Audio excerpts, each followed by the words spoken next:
Our ever-changing inner-city populations will always need community services, but where do we find the spaces to put them? Childcare centres typically are single-level projects. In this case, we're in this 4-storey industrial building from the 1920s, which has had many different lives. And so, yeah, it was quite a challenge, but I guess this is the issue we face with increased density in the city.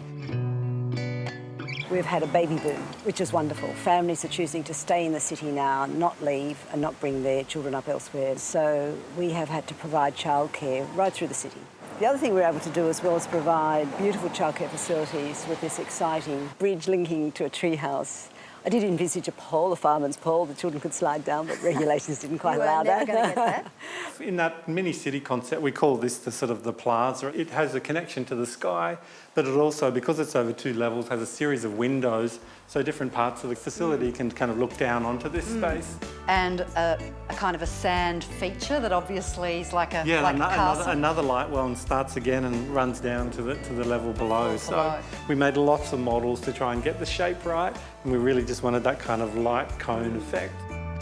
Sometimes constraints like place or regulation result in clever, subtle designs that reinvent not just their own building, but impact an entire neighbourhood.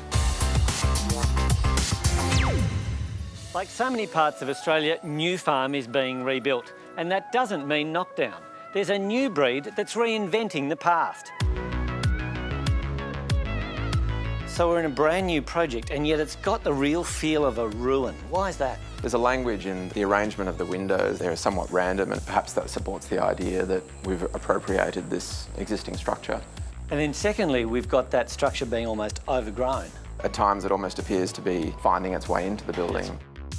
The landscape's a really important thing in this project, Tim. So much development in Brisbane has led to this increasing issue of flooding. As you can see, we've lifted this portion of the building up so that the overland flow can pass beneath the building. But then above this, we've got a really significant green roof. There's a really heavy depth of soil, so we can grow mature plants up there, and you can see that they're just starting to find their way over the edge of the building.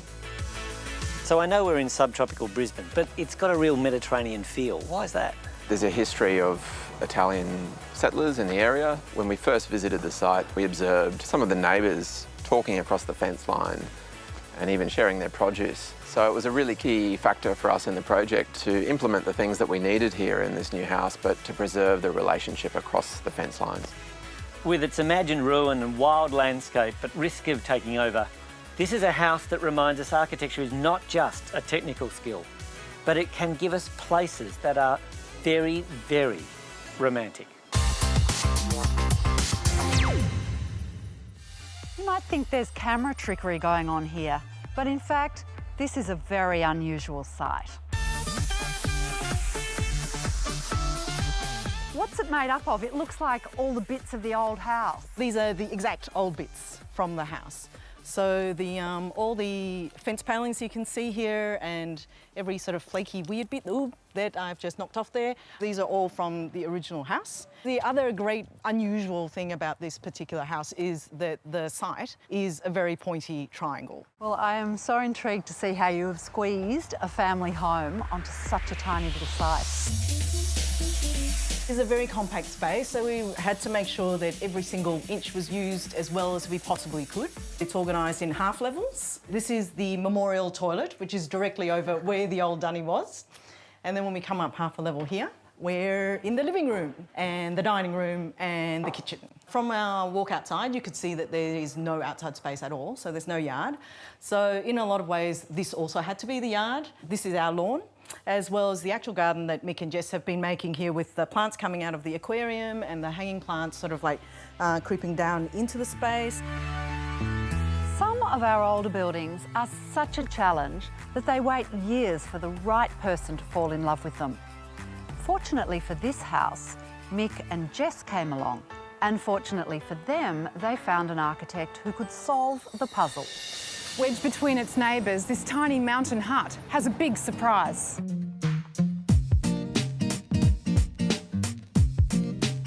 Wow, this is a great space. Quite a change from what was here before. Because it's got a small footprint, we wanted to make it feel really open by having a really high ceiling. And the textural qualities, it's really lovely. Yeah, all the timber's seconds, so stuff people have rejected for the black streaking, but we kind of like it because it's added a lot of texture and age to the space before it even opened. And the concrete. All custom bench tops, and again, they age really well and add to that sort of homely feeling of the place being worn in. And there's daylight. Yeah, so that was one of our big design moves, was to create two separate huts with a courtyard in between that would provide light to both of them and help make the whole space feel like a real escape from the street, a respite for the weary traveller. And there must be a really different vibe here at night. The space is lit by the huts at night, so it's dark and moody and warm. And there's another space in here. Yeah, this is the dining hut, which is intimate and romantic, contrasting the light and bright, airy and breezy drinker's hut at the front. And there's a smell of a campfire. That's the wood oven stove, which is kind of the focus of the space. We want people to centre around and have that moment of warmth. It's rare in the chaos of the city to find a place like this where you can disappear to another world. Cheers. East Fremantle is a very sensitive heritage area, so any project is a challenge. But when you are this visible, the pressure is really on. The star of the show is the heritage building, and it's so important. It's a Grade A listed heritage building. We didn't want to detract for that. So the concept of the extension was to keep the roofline of this high, keep the central bit, so the extension of the new kitchen, quite low, and then put the bulk of the building to the corner of the site. Crucial to this design was opening up the very tight site. When guests arrive, they have that long line of sight, and it enhances the sense of spaciousness in the house.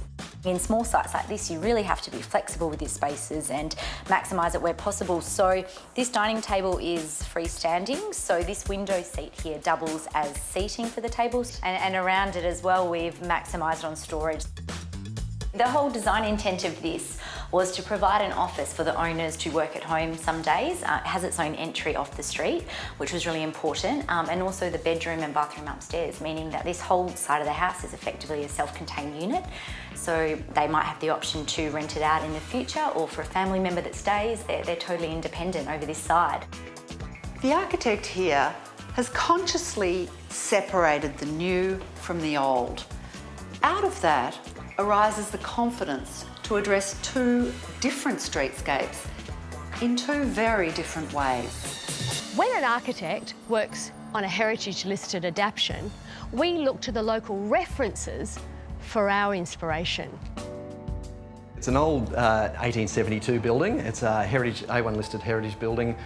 We had Heritage Council to deal with. We had 4 different neighbours' conditions to deal with, and we had the client's needs themselves. And often the client and the heritage architect are diametrically opposed. We had to retain the front 2 rooms. We had to retain all the old mouldings. We kind of restored and conserved the old mouldings and lacework. This is one of our favourite parts of the building, Susie. We love the way it transitions from old to new, and the way you come from something refined into something more expansive. It kind of exhales out. We drop down a level, and then we've actually brought it off the boundary. And that's about a counterintuitive thing. Sometimes a little bit less space with a view out to a garden seems like a whole lot more space. Had we gone to the boundary, you wouldn't get any of that light or air, and now we've got northern sunlight. Matt, I love what you've done in the new addition, the recycled brickwork running up into the roof, and the fact that you've been really respectful to the neighbouring properties. Was that a heritage requirement? Indeed it was. They wanted us to be sympathetic to the original, so we've completely scooped out the ground floor level. It's about a contemporary way of living, inside, outside, light, air, space. This house is at one with its architectural and interior design narrative, a stunning adaptation that not only reveres its history, it enthuses about its future.